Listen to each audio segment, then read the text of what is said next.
Bismillahirrahmanirrahim.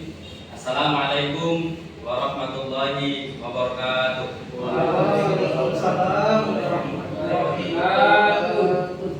Bagaimana kabarnya hari ini teman-teman sekalian? Alhamdulillah. Alhamdulillah. Alhamdulillahirabbil alamin. Wassalatu wassalamu ala asyrofil anbiya'i wal mursalin sayyidina wa maulana Muhammadin wa ala alihi wa sahbihi ajma'in. Raditu billahi rabba wa bil islami dina wa bi Muhammadin nabiyya rasula.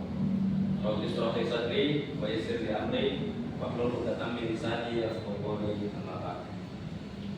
Puji syukur marilah kita panjatkan kepada Allah Subhanahu wa taala karena pada kesempatan di pagi menjelang siang hari ini kita masih diberikan banyak kenikmatannya. Salawat dan salam marilah kita kirimkan kepada junjungan kita, kepada suri tauladan kita, Nabiullah Nabi Muhammad sallallahu alaihi wasallam.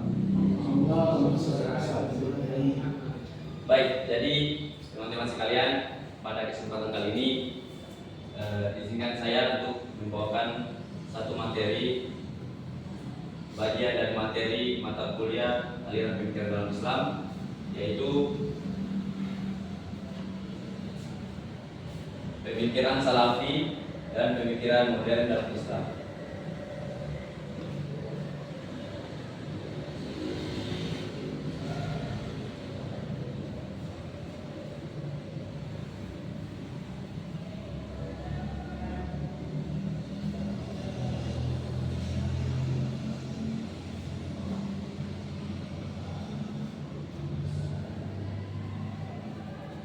Mungkin sebelum masuk ke materi, apakah ada dari teman-teman sekalian yang sudah pernah mendengar atau mungkin sudah tahu apa itu pemikiran salafi dan apa itu pemikiran modern dalam Islam? Mungkin ada yang sudah tahu, boleh mengajukan jarinya. Saya persilakan untuk mengeluarkan pendapatnya. Ya, kepada saudara saya Abdul Wahab, saya persilakan. Yang saya tahu pemikiran salafi itu mereka itu berdasarkan Al-Quran dan Al-Hadis kepada para sahabat salafus saleh tadi dan tabi'un. Jadi mereka mengikuti tiga generasi sahabat, tabi'in dan tabi'in. Sedangkan pemikiran modern dalam Islam saya belum tahu. Oh, baik. Terima kasih atas sumbangan definisi dari saudara Abdul Wahab. Jadi tadi disebutkan ada bahwasannya pemikiran salafi itu mengikuti tiga generasi terbaik, yaitu benar. Kemudian kita masuk dulu di pengertian.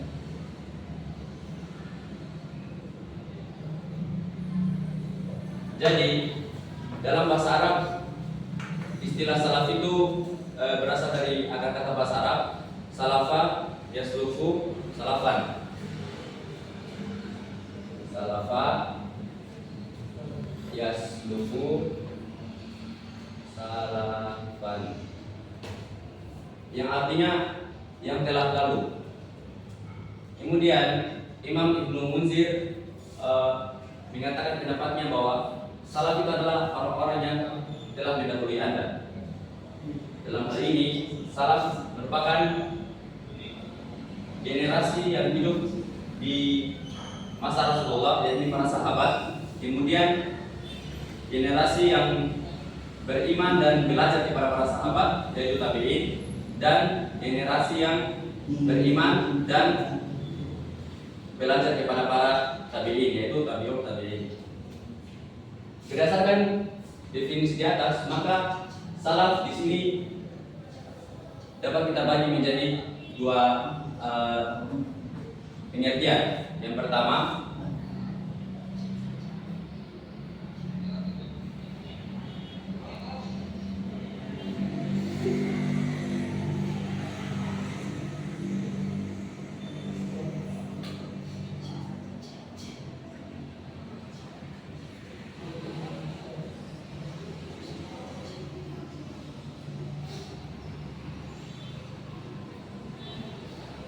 yaitu pengertian pertama, salaf yang merujuk kepada orang-orang yang terikat dengan sisi historis, yaitu sisi historis ini adalah sebagaimana dalam hadis Rasulullah menyatakan bahwasannya sebaik-baik generasi adalah generasi yang bersamaku, yaitu para sahabat, kemudian yang setelahnya yaitu para tabi'in, kemudian yang setelahnya yaitu para tabi'ut tabi'in.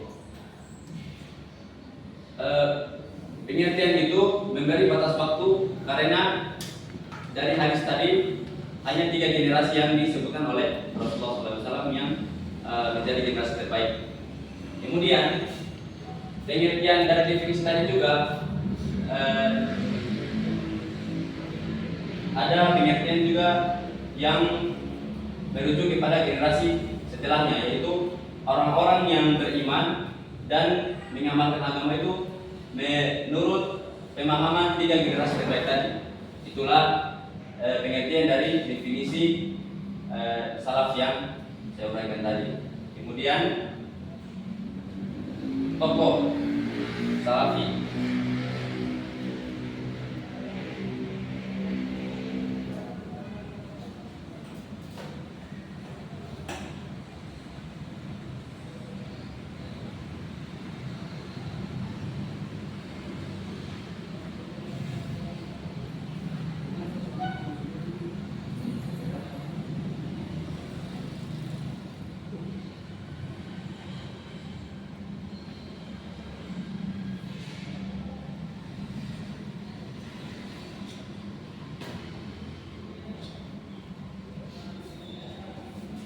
Tokoh salafi yaitu ada Ibnu Taimiyah, kemudian ada Muhammad bin Abdul Wahab.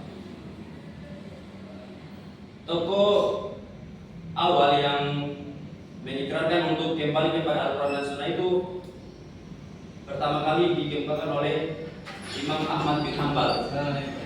Salam. Silakan siapa? Ya, kembali ke materi. Jadi tokoh awal yang mengikrarkan untuk kembali kepada Al-Quran dan Sunnah itu adalah Imam Ahmad bin Hanbal. Karena ketika itu beliau melihat bahwasannya Islam itu sudah tercampur baur dengan filsafat Yunani. Ya. Ya, baik. Kembali pada materi, yaitu pesannya tokoh yang pertama kali menyerukan untuk kembali kepada Al-Quran dan Sunnah itu Imam Ahmad bin Hanbal, yaitu Imam Mazhab Hambali. Beliau menyerukan agar memahami teks-teks, mendahulukan teks-teks wahyu daripada akal. Kemudian di era tahun 1000 saya lupa tahunnya, tetapi pemikiran Imam Ahmad bin Hanbal itu dilanjutkan oleh Ibnu Taimiyah yang menyerukan hal yang sama, bahwasanya umat Islam harus kembali kepada Al-Quran dan As-Sunnah. Kemudian pada tahun 1800-an muncullah tokoh Muhammad bin Abdul Wahab yang menyerukan hal yang serupa pula, dan pengikut Muhammad bin Abdul Wahab ini biasa dikenal dengan Wahabi. Kemudian doktrin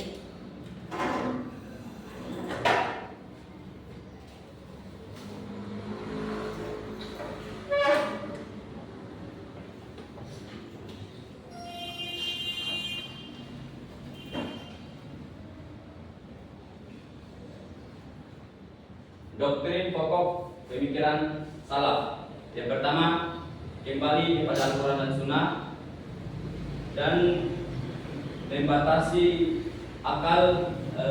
Ketika menerjemahkan ayat itu membatasi akal mereka. Kemudian mereka dalam hal sunnah mereka mengikuti sunnah Nabi SAW. Kemudian mereka itu terkenal dengan anti filosofi, yaitu menolak filsafat Yunani dan ilmu kalam. Kemudian masuk kepada pemikiran modern dalam Islam.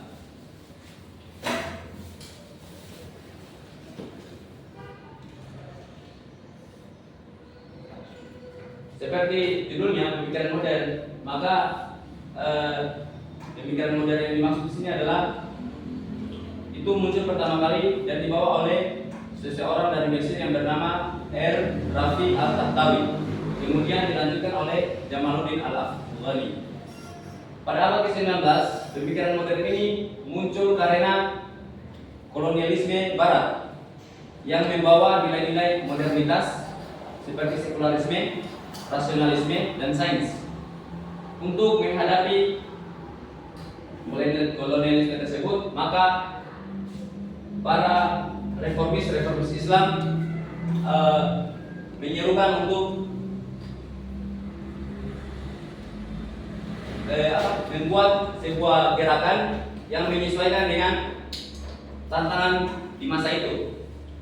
Kemudian pasca kolonialisme itu selesai atau pasca bangsa-bangsa yang dijajah itu, bangsa-bangsa Islam yang dijajah itu merdeka, maka pemikiran ini berlanjut untuk menghadapi isu-isu seperti hak asasi manusia, demokrasi, dan isu-isu modern lainnya. Kemudian tokohnya,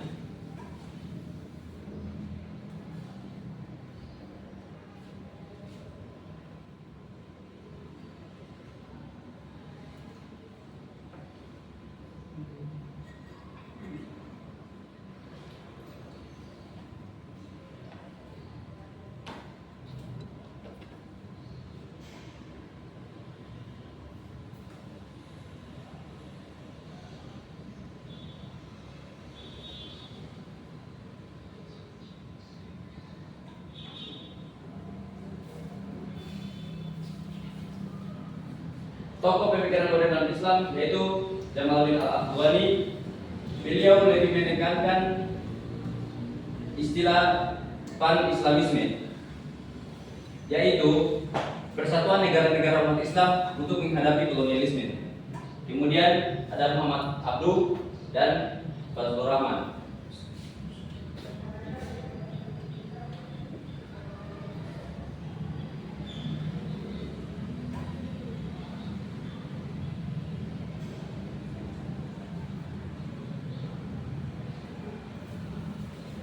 Kemudian doktrin pemikiran modern. Doktrin yang pertama kembali kepada Al-Quran dan Sunnah, tetapi menyesuaikan dengan konteks zaman. Yang kedua, mengikuti Sunnah Nabi yang mereka pelajari dari para salafus sholih, para generasi tiga generasi terbaik tadi. Kemudian sintesis Islam dengan ilmu pengetahuan, yaitu mencari satu titik temu atau keselarasan untuk menyesuaikan ajaran agama Islam dengan sains, dengan ilmu pengetahuan.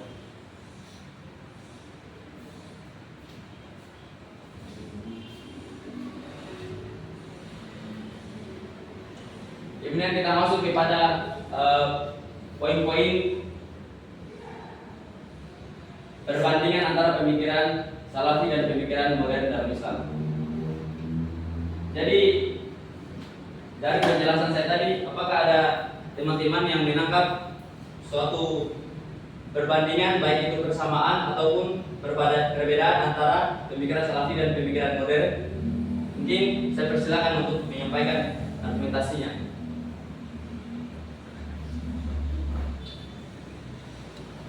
Ya, jadi dari penjelasan tadi teman-teman sekalian, kita paham sendiri bahwasannya ada perbandingan antara pemikiran Salafi dan pemikiran modern, yang mana pemikiran Salafi menerjemahkan teks-teks Al-Quran itu normatif dan tekstual, sementara pemikiran modern memahami Al-Quran itu secara kontekstual dan adaptif.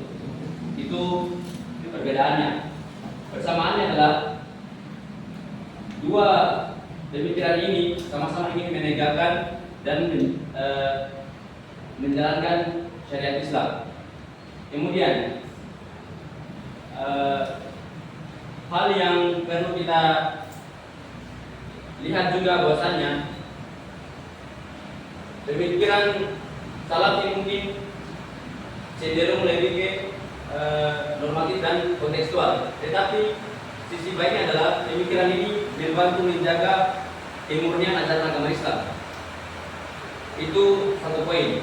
Kemudian di sisi lain, pemikiran modern dalam Islam adalah poinnya adalah mereka membantu agar umat Islam itu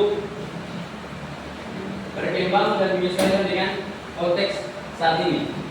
Jadi kita harus memandang melihat dua sisi yang saling mendukung tersebut untuk bagaimana kita tidak cepat mengambil kesimpulan dengan menyalahkan ini salah dan itu salah. Kemudian sebagai penutup, bahwasannya sekarang ini dua-duanya ini sebenarnya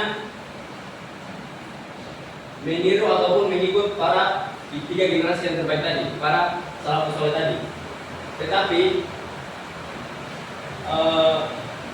sekarang ada golongan yang mengikuti para salaf, tetapi mereka seringkali membid'ahkan kelompok yang lain, bahkan mengkafirkan kelompok yang lain. Jadi kita sama-sama memandang itu sebagai satu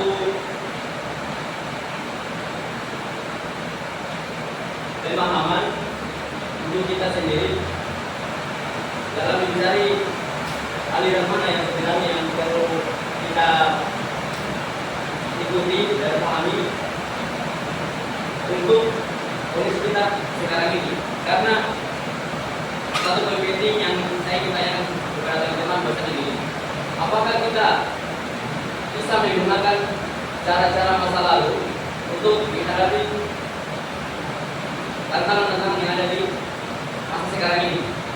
Apakah kita bisa? Mungkin pada aspek-aspek yang baiklah kita perlu tekankan di sini bahwasanya kalau permasalahan syariat itu mereka tidak ada pertentangan, tetapi mereka lebih ke ini konteks zaman yang sekarang. Jadi kembali ke pertanyaan saya tadi, bahwasanya apakah kita perlu menggunakan cara masa lalu untuk menyelesaikan masalah di masa sekarang? Saya rasa itu hal yang perlu dipertimbangkan kembali, karena konteks sekarang itu yang masa lalu sudah berbeda zaman. Jadi kita perlu dalam hal ini saya mungkin lebih cocok ke arah pemikiran modern, karena di sisi lain mereka berusaha menyesuaikan dengan konteks zaman, tetapi mereka juga tidak tidak bisa juga serta-merta menyesuaikan dengan konteks zaman, karena ada aliran lain yang berusaha menjaga timurnya adalah ajaran Islam sendiri. Jadi dalam hal ini dua aliran ini saling mendukung. Tinggal kita ingin saja bagaimana dalam melihat pemikiran selalu dan pemikiran modern. Jadi mungkin demikian teman-teman sekalian apa yang dapat saya jelaskan di depan. Terima kasih atas segala perhatiannya. Mohon maaf bila ada salah kata, bila ada kata yang berlebihan mungkin. Terima kasih. Billahi taufiq wal hidayah. Assalamualaikum warahmatullahi wabarakatuh.